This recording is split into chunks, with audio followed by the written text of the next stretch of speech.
Good morning everyone. আহাৰ মাহৰ প্ৰথম চাক বৰষুণ আৰু আহাৰ মাহৰ 7 তাৰিখৰ পৰা আমি কি কৰোঁ? আমি সকলোৱে বিশ্বাস কৰি আহিছোঁ যে পৃথিৱীখন ৰাজত চলা হয়, পৃথিৱী ঋতুমতী হয়। সেইকাৰণে আমি এই দিনকেইটাত আমি আমাৰ গোসাঁই ঠাইলৈ আমি নাযাওঁ। যেনেকৈ এগৰাকী তিৰোতা ঋতুমতী হ'লে আমি 6-7 দিনৰ কাৰণে আমি গোসাঁই ঠাইলৈ নাযাওঁ।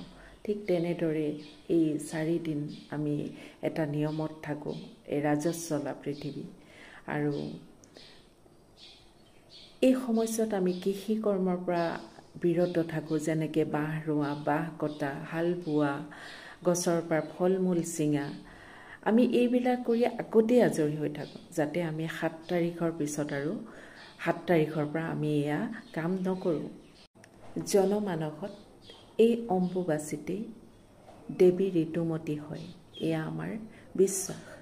সেই অনুসাৰে নীলাচল পাহাৰত কামাখ্যা মন্দিৰত লোকাৰণ্য উৎসৱমুখৰ পৰিৱেশ, দেশ বিদেশৰ পৰ্যটক, কিয়নো পৃথিৱী এতিয়া ঋতুমতী হৈছে, ৰাজত চলা পৃথিৱী, উৎসৱ পাতিছে। গতিকে এই ঋতুমতীক সন্মান জনোৱাৰ দৰেই সকলোৰে যি মনৰ কলুষ কালিমা আছে, এই অম্বুবাচী মেলাৰ উৎসৱৰ পূজা অৰ্চনাতেই যাতে শেষ হয়, তাকেই কামনা কৰিছোঁ। আৰু